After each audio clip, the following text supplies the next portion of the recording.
Now, as far as the learning objectives were concerned, if you look over here, I made a document in which I collected all of the learning objectives and then highlighted the ones which we decided we would be teaching the students.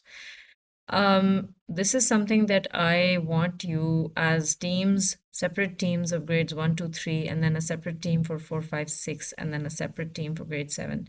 I want that you uh, discuss this among yourselves and decide which um, learning objectives you would like to include and which ones you would not.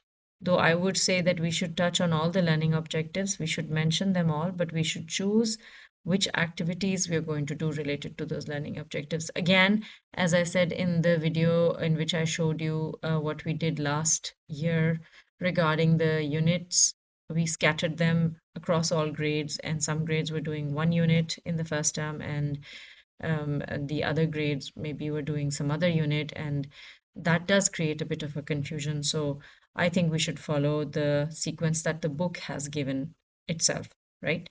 So I'm going to bring you out to the scheme, no, to the learning objectives over here.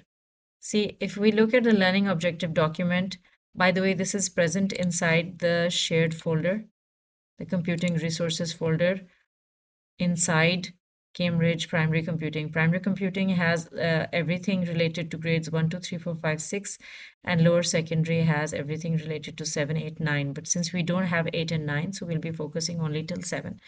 So if I go inside Primary Computing over here, see, you will see the learning objectives right over here. So you can see all of these files if you, when you're doing your homework before we start this work, right? So where were we? Right, so this is the learning objectives grid. As you know, for every subject that Cambridge teaches at primary level or even at lower secondary or a higher secondary level, they have a structure which is called, it's a progressive structure, right? So if we have, like in stage 1, we have computational thinking, we would have things like follow the steps in algorithms for everyday tasks, identify single errors, and so on. And stage 2, which is grade 2, would be a progression of the same thing. Then again in stage 3, for the same strand, it would be a further progression. I had a grid-like structure which I thought was present. Let me see, is this the progression grid? Yeah, see?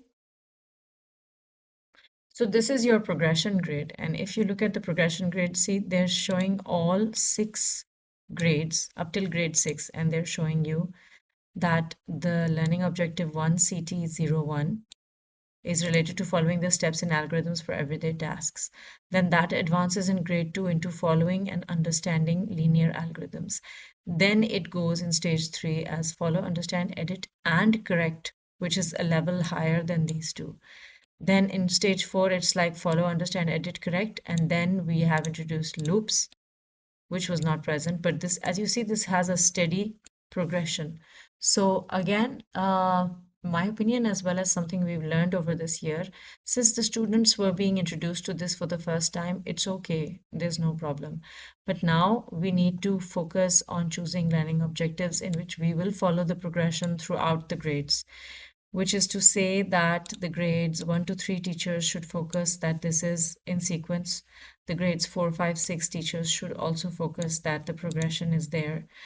And of course, the stage 7 will be bringing that into culmination. I can show you the progression grid for grade 7. See, so it's 7, 8, 9, but we're not going to be focusing on 8 and 9.